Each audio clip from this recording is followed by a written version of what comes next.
नमस्कार दोस्तों, मेरा नाम है शेखर और स्वागत है आप सभी का हमारे ट्यूब चैनल शिखर स्टडी पॉइंट पर।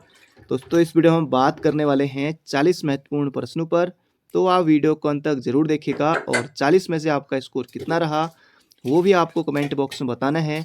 तो चलिए दोस्तों शुरू करते हैं। और ये सभी क्वेश्चन दोस्तों किसी न किसी एग्जाम में पूछे जा चुके हैं, तो इसलिए दोस्तों ये महत्वपूर्ण है और वीडियो को अंत तक जरूर देखिएगा।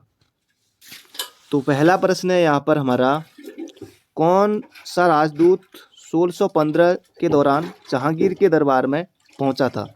तो इसका सही उत्तर होगा दोस्तों यहाँ पर हमारा 1615 का है, तो ये हो जाएगा दोस्तों option number C, Thomas Roe. तो ये आपको बिल्कुल याद रखना है। तो बढ़ते हैं अगले प्रश्न की तरफ। दोस्तों जो विलियम हॉकिंस है ये 1608 में, और ये हो जाएगा 1615, तो ऑप्शन नंबर सी। अगला प्रश्न है यहाँ पर हमारा, नील कृषकों की दुर्दशा पर लिखी गई पुस्तक नील दर्पण के लेखक कौन है? दोस्तों ये भी कई बार एग्जाम में प्रश्न पूछा जा चुका है। तो ये हो जाएगा हमारा दीन बंधु मित्र। तो ये आपको बिल्कुल याद रखना है। तो बढ़ते हैं अगले प्रश्न की तरफ। बाकी बहुत से पुस्तक है, रविंद्रनाथ टैगोर ने भी लिखी है, के एम मुंशी का भी महत्वपूर्ण है। तो बढ़ते हैं अगले प्रश्न की तरफ। अगला प्रश्न यहाँ पर हमारा, सर्वप्रथम सती प्रथा का अभिलिखित साक्ष्य प्राप्त होता है किस अभिलेख से? एरन अभिलेख, देवगिरी अभिलेख, देवपाड़ा अभिलेख या फिर प्रयाग प्रशस्ति? तो इसका सही उत्तर होगा दोस्तों एरन अभिलेख से सर्वप्रथम सती प्रथा का अभिलिखित साक्ष्य प्राप्त होता है। तो बढ़ते हैं अगले प्रश्न की तरफ। अगला प्रश्न है यहाँ पर हमारा, निम्न में से कौन उत्तर भारत में चांदी का टंका जारी करने वाला मध्यकालीन शासक था? तो ये भी अच्छा प्रश्न है दोस्तों। इसका सही उत्तर अलाउद्दीन खिलजी नहीं होगा, ना ही मोहम्मद तुगलक होगा। इसका सही उत्तर होगा हमारा इल्तुतमिश। तो ये आपको बिल्कुल याद रखना है, उत्तर भारत में चांदी का टंका जारी करने वाला मध्यकालीन शासक था। तो बढ़ते हैं अगले प्रश्न की तरफ। अगला प्रश्न है, कई बार पूछा गया ये प्रश्न भी, भारतीय संविधान के किस अनुच्छेद में छुआछूत उन्मूलन का उल्लेख है? तो अस्पृश्यता का अंत आपने पढ़ा होगा दोस्तों, ये हो जाएगा हमारा अनुच्छेद 17, तो ऑप्शन नंबर सी। तो ये आपको बिल्कुल याद रखना है। अनुच्छेद 18 उपाधियों का अंत, 16 में लोक नियोजन में अवसर की क्षमता, तो ये हो जाएगा दोस्तों हमारा ऑप्शन नंबर सी। अगला प्रश्न है यहाँ पर हमारा, ये भी अच्छा प्रश्न है, भारतीय राष्ट्रीय कांग्रेस के किस अधिवेशन में पूर्ण स्वराज की मांग उठी? तो दोस्तों इसका सही उत्तर हो जाएगा हमारा लाहौर अधिवेशन 1929 में। अध्यक्षता दोस्तों नेहरू ने की थी, 31 दिसंबर 1929 को ये हुआ था। तो ये जाएगा दोस्तों ऑप्शन नंबर बी हमारा बिल्कुल सही उत्तर है। और बेलगांव अधिवेशन दोस्तों इसकी जो अध्यक्षता है गांधी जी ने की थी। अगला प्रश्न है यहाँ पर हमारा, अखिल भारतीय किसान कांग्रेस का गठन किया गया था? तो ये भी अच्छा प्रश्न है। तो ये हो जाएगा दोस्तों 1936 में, स्वामी सहजानंद सरस्वती। तो बढ़ते हैं अगले प्रश्न की तरफ। अगला प्रश्न है यहाँ पर हमारा दोस्तों, इसमें आपको सभी जगह से लगभग प्रश्न देखने को मिलेंगे। तो अगला प्रश्न है, कौन सा अनुच्छेद उच्च न्यायालय को अभिलेख न्यायालय का स्थान प्रदान करता है? तो आप सिंपली इतना याद रखिए, उच्च न्यायालय को अभिलेख न्यायालय तो किस अनुच्छेद में है? तो ये हो जाएगा दोस्तों अनुच्छेद 129। याद रखेगा, एग्जाम में प्रश्न बन सकता है, अनुच्छेद 129 में है अभिलेख न्यायालय। अगला प्रश्न है यहाँ पर हमारा, किस वर्ष रूसी संसद ने सोवियत संघ से अपनी स्वतंत्रता की घोषणा की? तो ये भी महत्वपूर्ण प्रश्न है। तो ऑप्शन देखिए बिल्कुल क्रम वाइज है, 1990, 1991, 1992 या 1993।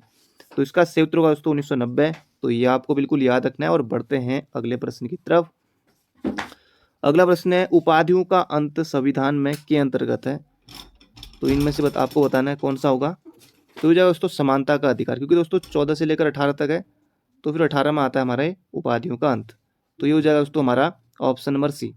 अब दोस्तों उपाधियों का अंत इस तरह की, जैसे किसी को भारत रत्न दिया गया, जैसे सचिन तेंदुलकर है, जैसे किसी को पद्म विभूषण दिया गया, तो अपने नाम के आगे नहीं लगा सकते। जैसे सेना की जैसे सेना में जैसे कर्नल है, लेफ्टिनेंट कर्नल, जैसे नाम के आगे लगा सकते हैं। जैसे डॉक्टर है, पढ़ाई वाली उपाधि, तो ये लगा सकते हैं, बाकी इस तरह की नहीं लगा सकते। तो ये हो जाएगा दोस्तों ऑप्शन नंबर सी हमारा समानता का अधिकार।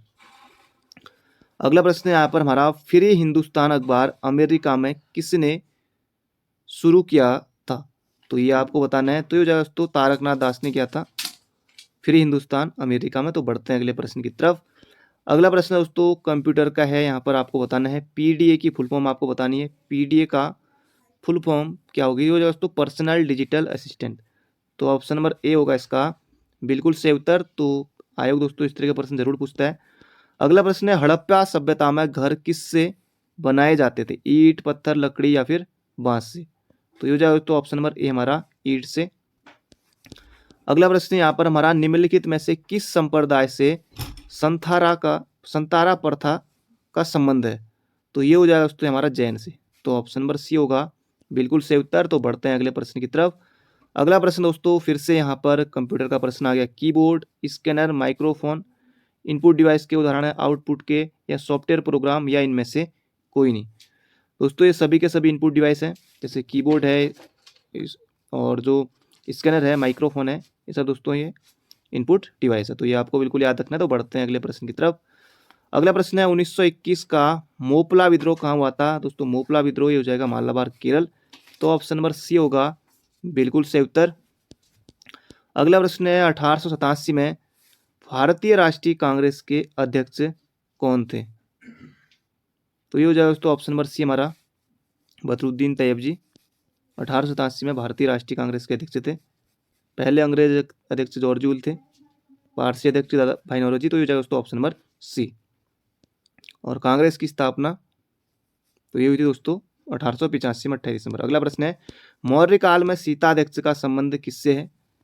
ये हो जाएगा यहाँ पर हमारा सीताध्यक्ष यहाँ पर पूछा हुआ है। तो ये हो जाएगा हमारा ऑप्शन नंबर डी, कृषि।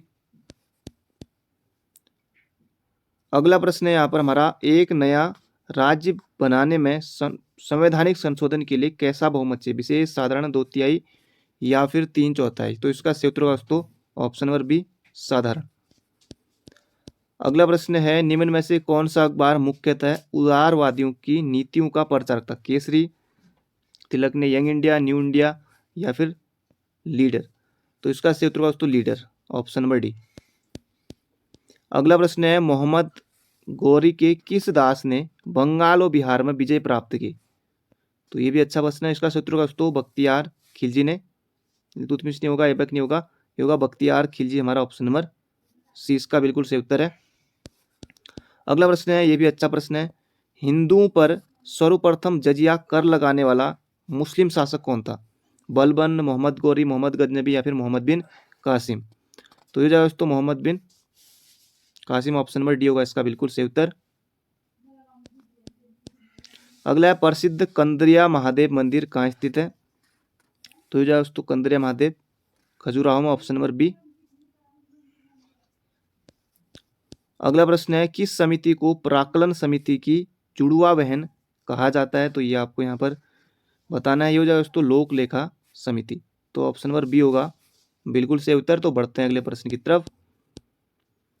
अगला प्रश्न है यहाँ पर हमारा पूना सार्वजनिक सभा में निम्नलिखित में से किस विचार के साथ काम किया गया, समानता, संप्रभुता, धर्मनिरपेक्षता या समाजवाद। तो जाएगा तो ऑप्शन नंबर बी हमारा संप्रभुता। अगला प्रश्न है कौन सा सुमेलित नहीं है। तो लेखक दिए हुए हैं और उनकी रचनाएं हैं, जैसे यहाँ पर शाहनामा, शाहजहांनामा शाहजहां, या हुमायूंनामा गुलबदन बेगम, तो ठीक है। बाबरनामा बाबर, बाबर ने लिखी। तुजू के जहांगीर, जहांगीर। तो ये हो जाएगा दोस्तों यहाँ पर हमारा शाहनामा है दोस्तों फिरदौसी की, ना कि शाहजहां की। हो जाएगा ऑप्शन नंबर डी। अगला है निम्नलिखित में से किसने गुप्त युग को स्वर्ण युग की संज्ञा दी। ये भी अच्छा प्रश्न है। तो ये हो जाएगा दोस्तों यहाँ पर K M Munshi, option number C. तो बढ़ते हैं अगले प्रश्न की तरफ। अगला अमृत बाजार पत्रिका के संपादक कौन थे। तो इसका सही उत्तर होगा यहाँ पर हमारा श्रीश कुमार घोष, अमृत बाजार पत्रिका। तो बढ़ते हैं अगले प्रश्न की तरफ। अगला प्रश्न है यहाँ पर हमारा राज्य विधानमंडल के अनुमोदक के बिना राज्यपाल द्वारा जारी अध्यादेश कितनी अवधि के लिए लागू रहेगा। तो ये रहेगा दोस्तों 6 सप्ताह के लिए। तो ऑप्शन नंबर बी होगा इसका बिल्कुल सही उत्तर। तो बढ़ते हैं अगले प्रश्न की तरफ। अगला गुण समंदर की उपाधि शाहजहां ने किसको दी, कलीम को, अमीर खुसरो, लाल खां या फिर मोहम्मद हुसैन। तो हो जाएगा दोस्तों लाल खां, ऑप्शन नंबर सी। अगला प्रश्न है यहाँ पर हमारा चोरी चौरा कांड के समय भारत का वायसराय कौन था। तो ये भी अच्छा प्रश्न है। तो ये हो जाएगा दोस्तों लॉर्ड रीडिंग। तो ऑप्शन नंबर बी होगा इसका बिल्कुल सही उत्तर। तो अगला प्रश्न है यहाँ पर हमारा भारत में सर्वप्रथम सांकेतिक मुद्रा का प्रचलन किस शासक ने किया। तो ये भी अच्छा प्रश्न है। अलाउद्दीन खिलजी, पहलौन लोदी, इल्तुतमिश या फिर मोहम्मद बिन तुगलक। तो इसका सही उत्तर हो जाएगा Mohammad bin Tughlaq, option number D. Bharat में सर्वप्रथम सांकेतिक मुद्रा का प्रचलन इसने शुरू किया था। तो अगला प्रश्न है यहाँ पर हमारा, अखिल भारतीय किसान सभा के प्रथम सत्र की अध्यक्षता किसने की थी? तो ये हो जाएगा दोस्तों स्वामी सहजानंद 1936, तो ऑप्शन नंबर सी। तो बढ़ते हैं अगले प्रश्न की तरफ दोस्तों। उससे पहले अगर आपने अभी तक वीडियो को लाइक नहीं किया तो एक लाइक आपको जरूर से करना है। अगला प्रश्न यहाँ पर हमारा, स्थायी बंदोबस्त किसके शासनकाल में शुरू किया गया था? तो इनमें से आपको बताना है, चार ऑप्शन आपके सामने, तो इसका सही उत्तर हो जाएगा लॉर्ड कॉर्नवालिस। तो बढ़ते हैं अगले प्रश्न की तरफ। अगला प्रश्न है, विधानसभा परिषद के सदस्यों की सीट किसी राज्य के विधानसभा की कुल सीट की कितनी होती है? तो यहाँ पर पूछा गया, ये हो जाएगा दोस्तों 1/3। तो ऑप्शन नंबर बी होगा इसका बिल्कुल सही उत्तर। तो बढ़ते हैं अगले प्रश्न की तरफ। अगला प्रश्न है, शिवाजी के प्रशासन के अंतर्गत सरनोबत क्या था? तो सिंपली इतना याद रखिए, सरनोबत क्या था? ये हो जाएगा दोस्तों पैदल सेना अधिकारी था सरनोबत। अगला प्रश्न है, बेलाडीना किसके लिए प्रसिद्ध है? तो बेलाडीना की खान दोस्तों किसके लिए प्रसिद्ध है? हो जाएगा लॉयस के लिए। एग्जाम में प्रश्न पूछा जा चुका है। तो बढ़ते हैं अगले प्रश्न की तरफ। अगला प्रश्न है, मालवा पठार का हिस्सा नहीं है। मालवा पठार का हिस्सा नहीं है। मध्य प्रदेश, गुजरात और राजस्थान दोस्तों ये हैं। तो दोस्तों ऑप्शन नंबर बी, क्योंकि महाराष्ट्र नहीं होगा। तो अगला प्रश्न है यहाँ पर हमारा, एनसीईआरटी का गठन कब हुआ दोस्तों? ये पूछा गया है। तो हो जाएगा 1 सितंबर 1961 को। अगला प्रश्न है यहाँ पर हमारा, राष्ट्रकूट वंश की राजधानी कहाँ स्थित थी? तो वल्लभी, कन्नौज, मान्यखेत या पाटलिपुत्र। तो ये हो जाएगा दोस्तों ऑप्शन नंबर सी हमारा, ये बिल्कुल सही उत्तर है। दोस्तों इसमें हमने देखे 40 महत्वपूर्ण प्रश्नों को। तो बाकी मिलते हैं बहुत जल्दी एक नई वीडियो में। चैनल पर नए हो तो चैनल को सब्सक्राइब जरूर कर लीजिएगा, और अभी तक आपने वीडियो को लाइक नहीं किया तो एक लाइक करके जरूर से जाना है। और दोस्तों अगर आपने दिन वाली सीरीज नहीं देखी है तो उसे भी जरूर से देख लीजिएगा। तो thank you friend, thank you so much.